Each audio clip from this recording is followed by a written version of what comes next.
Boker Tov, nous sommes le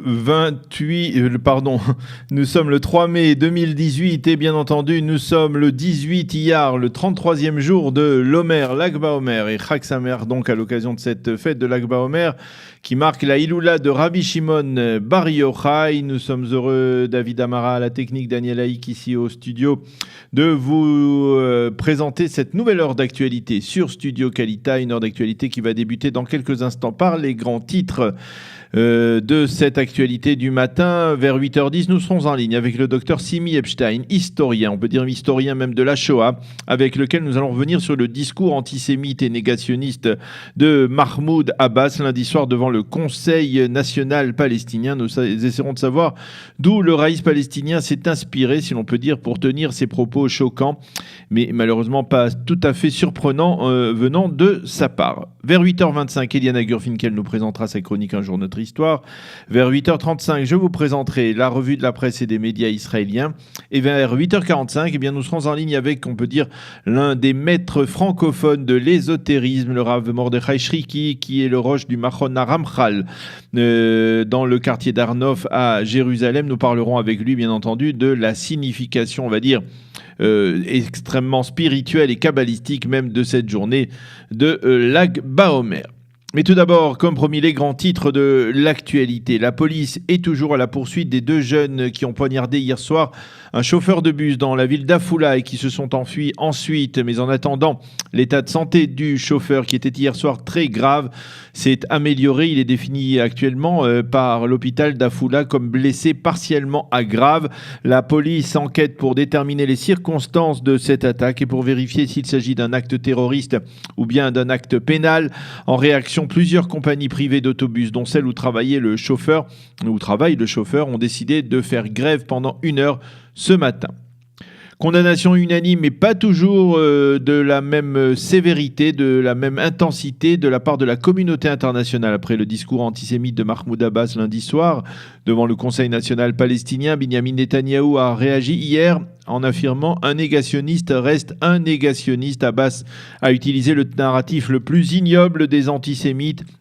Les Européens ont également qualifié ces propos d'inacceptables et les Américains ont affirmé que ces déclarations étaient inquiétantes et ne permettaient pas d'envisager une paix réelle entre Israéliens et Palestiniens.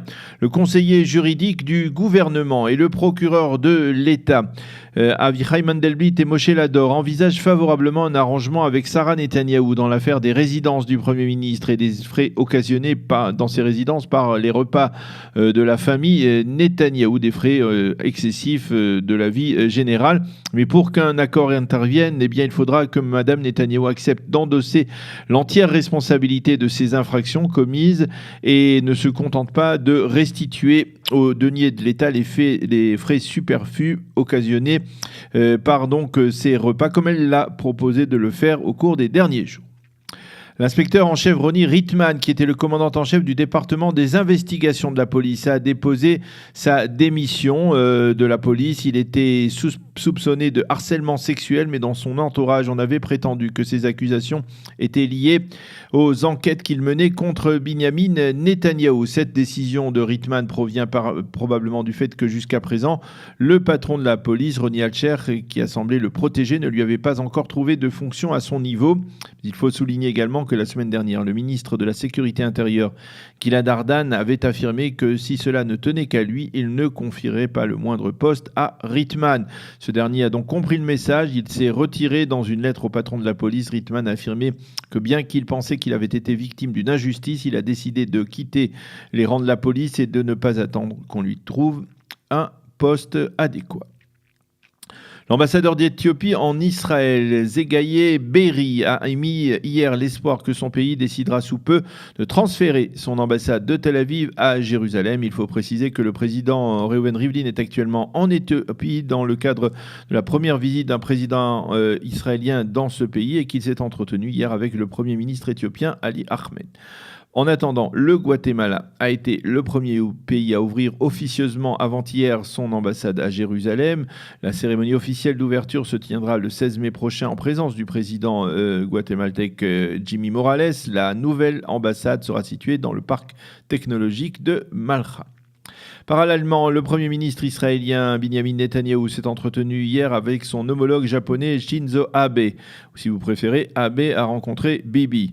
Monsieur Netanyahou a profité de l'occasion pour lui montrer certains des documents recueillis par le Mossad israélien à Téhéran, éprouvant donc que les Iraniens avaient menti et poursuivi leur programme nucléaire. Les deux leaders ont souligné l'exceptionnel développement de leurs relations économiques et commerciales et ils ont envisagé même la possibilité d'inaugurer prochainement une liaison aérienne directe entre Tel Aviv et Tokyo.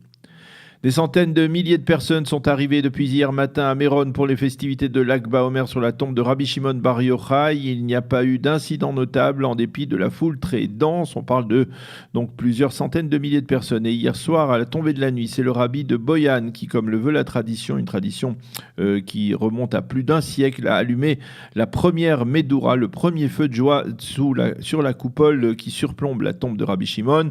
Mais il faut bien souligner que cette année, les festivités de Lag BaOmer ont été, on va dire, réduites. En effet, à la grande déception des enfants, de très nombreux feux de joie n'ont pas été allumés, à la demande instante des patrons, des chefs, des pompiers israéliens, de crainte d'une propagation du feu à l'aide de puissants vents et d'un sol particulièrement sec. Conséquence, de nombreuses mairies ont annulé leurs feux de joie et se sont reportées sur l'organisation de barbecues moins dangereux et plus contrôlables.